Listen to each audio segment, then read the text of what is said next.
شاعر من زورا ورا د شاغاسي کلا دی ول ورانه ولا.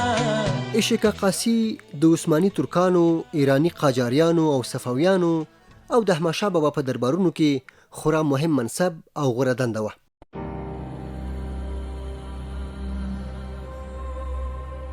د څېړنو له مخې عشق قاسی دربار کې شاته ډېر نږدې کس ته ویل کېده. سردار شیردل خان چې کندهار کې دغه منصب میرداد خان ته ورکړ، د عشق قاسی کلمه ورو ورو شاغاسي ته واوښتله. شاغاسیان د کندهار ولایت د معروف ولسوالۍ اصلي اوسیدونکي دي. د امیر دوست محمد خان د واکمنۍ پر مهال د کابل ګذرګاه او د افغانستان مرکزی ولایتونو روزګان، غزني، لوګر او میدان وردګ ته کډوال شول. میدان وردګ کې له شاغاسي د خلکو روایتونه څه دي؟ امیر عبدالرحمن خان قندهار ته ته بیا دی خبر شوی چې امیر عبدالرحمن خان قندهار ته ځي، چون دی ملک و، د قریم منطقي سړی و، د غوښته چې راځي دې سړي احترام په خاطر باندې ورسوی دروازه جوړه کړم. دروازه یې جوړه کړه، بیرغونه پرې وپوښله او د افغانستان بیرغ یې پرې درولی و. امیر عبدالرحمن خان چې راغی د خپل وریرونه او زمن او د قانان چې درلوده دا ټول په احترام ورته ولاړ و، حتی د قري خلک ورسره و. بیا هغه ورته پوښتنه وکړه چې دغه ملک څوک دی دا خان؟ بیا دې ورته زه شاغاسي عبدالقدوس خان یم. بیا ورقه یې ورکړه، ورته ویلې چې زه له قندهاره بیرته راغلم، ته به بیا ارګ ته راسې. بیا هغسې بیرته له قندهاره راغی ارګ ته، بیا دی ارګ ته ورغی. بیا دلته یې زر جریبه مځکه په مکافات کې دلته بخشي ورکړه.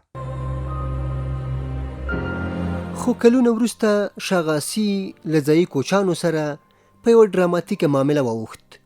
له هغوی سره کډې ټوکه پرې رښتیا شوه او له کلا ورتېر شو. دغه معامله څه وه؟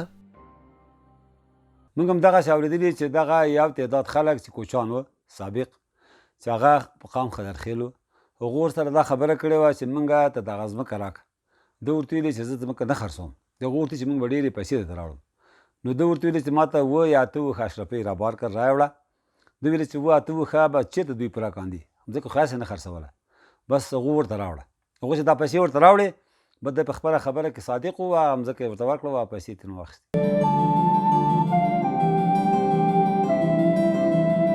د خانۍ ذوق او که د وخت له حالاتو ویره، شاغاسیانو خپلې کلاوې ولې برجورې جوړولې؟ دا داسې و چې پخوا به دغه د حکومتونه دومره پیاوړي نه وه، غله به لوېده. دا پخوانۍ کلاوې ټولې برج والا وې، همدغه مروجې وې، یعنې بې برجه کلا چا نه وې. برج لپاره د دې چې دا د دیواله منطقه نه ده، دا برج د باندې راوتلی ده. نو که دغه دیواله ته یو غل راځي، له د یوه برجه تر بل برجه پورې دا یې تعقیبوی چې له دغه برجه. لوګر ولایت کې که څه هم له یو برج پرته د شاغاسي کلا نښې نښانې په نشت حساب دي، خو د شاغاسي اولادې د هغه شجره او د لاس نښې خوندي ساتلي.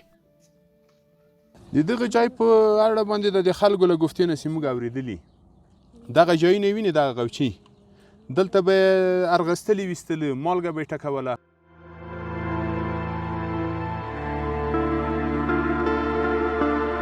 د دغو کلاوو د اوږد عمر راز د خټو پخولو قانون بلل شوی. دغه قانون څه و؟ له اورېدو وایي د 7 نفرو به کار کې کوو. هغو ته ویلې چې تاسې خټه ښه پخه کړئ. بیا هغه خټه واخیستې وبېتلله چې دا 1 پاو یا نیم چره هغه به اوبو کې کېښوده، سبا ته به یې راواخیسته. که چې په هغه په وزن کې به زیادت پیدا شوی و، وایي دا د ښه نه ده پخ کړې، دغه اوبو جذب کړي. شاعر من زورا ورا د شاغاسي. د ځینو لیکنو پر بنسټ د عبدالرحمن خان او شاغاسي ترمنځ لانجې د شاه زړه ته لار وکړه. کلا یې ورړنګه کړه او دغې شاهانه غوسې شاغاسي د توپ خولې ته وتاړه.